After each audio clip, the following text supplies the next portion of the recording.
আসসালামু আলাইকুম, আশা করি সবাই ভালো আছেন। আমি বরাবরই আপনাদের সাথে কাজের প্রয়োজনে যে সকল সমস্যার সম্মুখীন হয় অথবা আমার কাছে মনে হয় যে বিষয়টা শেয়ার করলে অনেকের জন্য উপকার হবে, আমি সেই বিষয়টার উপরে ছোটখাটো টিউটোরিয়াল করে থাকি। আজকেও আমি আপনাদের সাথে সেই রকম একটি ভিডিও টিউটোরিয়াল নিয়ে কথা বলবো।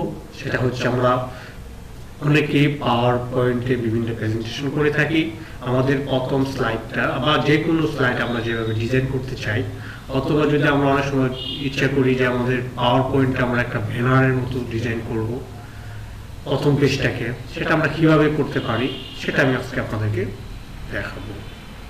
তো চলুন আমার কম্পিউটার স্ক্রিনে আপনাদেরকে দেখাচ্ছি কিভাবে আমরা এই কাজটা খুব সহজেই পাওয়ার পয়েন্ট স্লাইডে করতে পারি, অথবা যেই কোনো টেক্সট, যেই কোনো পিকচার আমরা কিভাবে একটা স্লাইডে যোগ করতে পারি।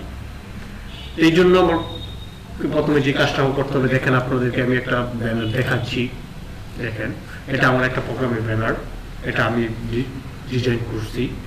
তো অনেকের কাছে এটা ভালো লাগতে পারে, অনেকের কাছে ভালো না লাগতে পারে, সেটা আপনাদের পছন্দ মতো আপনারা পারবেন যদি আপনারা জিনিসটা বুঝেন এবং কিভাবে করতে হবে সেটা জানেন। ডিজাইন আপনার মনের মতো করে আপনি করতে পারেন, সেটা সমস্যা না। আমি যে ডিজাইনটা করছি, এই কাজটা কিভাবে করছি সেটা আমি আপনাদেরকে একটু দেখাচ্ছি। চলুন কম্পিউটার স্ক্রিনে দেখেন, আমি আরেকটা স্লাইড নিই, নিউ স্লাইড নিলাম। দেখেন এখানে টেক্সটগুলো আছে, এগুলো আমি ফেলে দিই।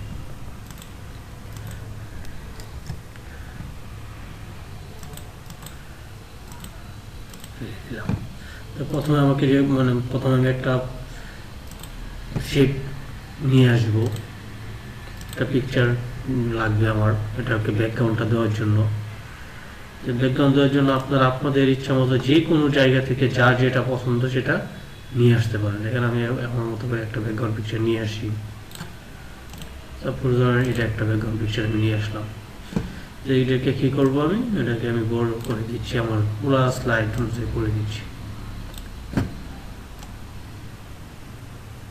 ধরে ধরে দেখেন, এখানে ধরে ধরে আমি টেনে এটাকে বড় করে দিয়ে দিচ্ছি। দেখেন পুরো ব্যাকগ্রাউন্ড স্লাইডে আমার এটা চলে আসলো। এখন যেখানে এই যে এরকম, এখানে আমি কি করবো, আরেকটা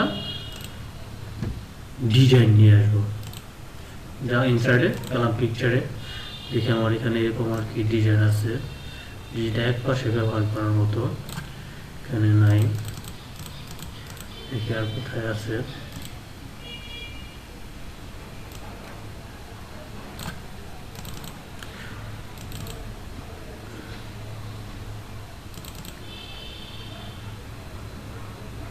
সাপোজ এই যে এখানে একটা পিকচার আছে, এখানে একটা পিকচার আছে, এইটাকে আমি নিয়ে যাই।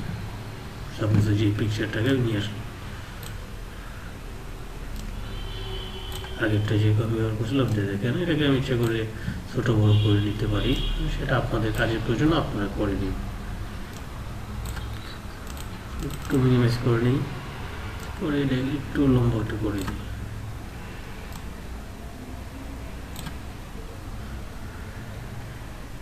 মোটামুটি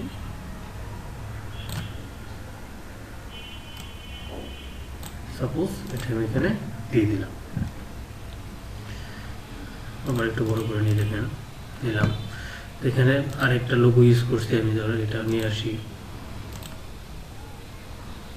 সাপোজ ধরো এটা একটা পিকচার, এটাকে আমি এখানে ইনসার্ট করবো, এখানে ইনসার্ট করবো।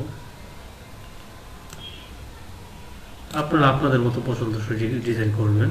দেখেন এখান থেকে বিভিন্ন ইফেক্ট আমি ইউজ করতে পারি। এই যে দেখেন, এই যে দেখেন,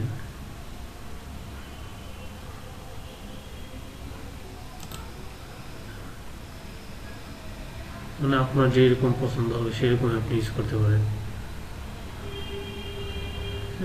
দেখেন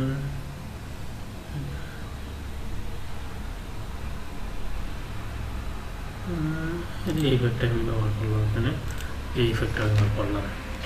তো উপরে আরও দুইটা লোগো আমার দরকার, তাহলে আরও দুইটা লোগো নিয়ে আসি। দেখেন গভর্নমেন্টের লোগোটা আমি সাপোজ এখানে ব্যবহার করবো। আপনি আপনার প্রতিষ্ঠানের আপনার যেই লোগো ইচ্ছা সেই পূর্ব ইচ্ছা ব্যবহার করবেন। করলাম। আরেকটা লোগো দরকার, আরেকটা লোগো নিয়ে আসি।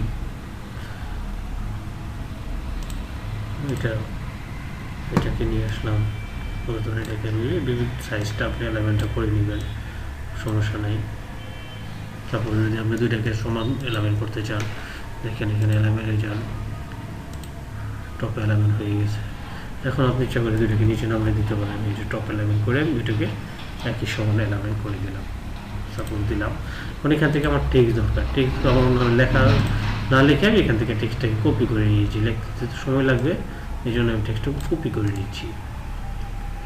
কপি, স্লাইডে গেলাম। আমার এখানে কোনো একটা বক্স লাগবে, তাহলে আমাকে কী করতে হবে, ইনসার্টে যাই, টেক্সট বক্স একটা দিলাম।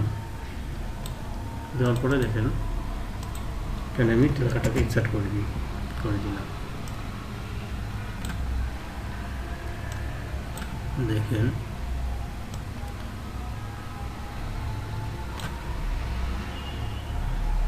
লেখা ছোটো বড়ো করতে চাইলে হোমে যাবেন, গিয়ে সেটা দেখেন থেকে লেখা ছোটো বড়ো করতে পারবেন, এবং কোনো সমস্যা নাই। করলাম, এখানে দেখেন পরে আর কি আছে, এখানে একটা আমার যে প্রোগ্রামটা, লেখাটাকে আমি কপি করে এখানে নিয়ে ফেলে দিচ্ছি। স্বাভাবিক লেখাটাকে আমি নিয়ে এসে এখানে দিয়ে দিলাম।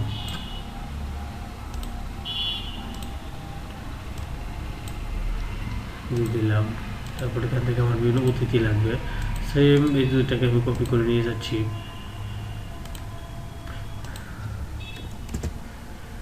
সাপোজ এই যে অতিথি, এখানে এটা দিয়ে দিলাম। আপনার ইচ্ছে মতো আপনার যত ছোটগুলা অতিথি দরকার, সেম ততগুলো অতিথি আপনি এখান থেকে কপি পেস্ট করে দিবেন। এটাকে যদি আমি কপি করি, আবার পেস্ট করে দিলাম, নিচে নামাই দিলাম। দেখেন আবার যদি আমাদের আরেকটা দরকার কপি করা ছিল, আরেকটাকে ধরলাম, ধরে নিচে নামিয়ে দিলাম। এটা আপনার মতো করে আপনার যতটা খুশি অতটা অতিথি আপনার যে যে টেক্সট লাগবে টেক্সটগুলো দিবেন। দেখেন আমি আর কি কন্ট্রোল ধরে দেখেন আমি করে নিচ্ছি, শিফট ধরলাম, তিনটা সমান হয় না, তিনটাকে আমি সমান করে নিই। দেখেন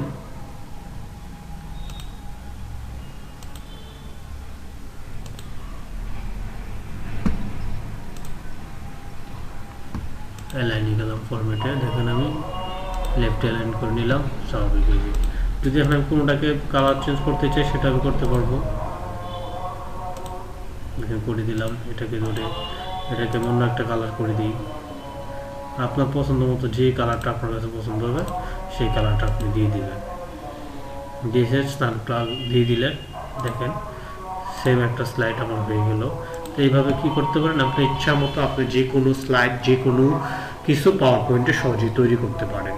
তো আশা করি এর মাধ্যমে আপনারা কিছুটা উপকৃত হবেন, এবং যারা নতুন পাওয়ার পয়েন্টে কাজ করেন তাদের জন্য কিছুটা সুবিধা হবে। ধন্যবাদ সবাইকে, আজকের মতো এই পর্যন্তই। আল্লাহ হাফেজ।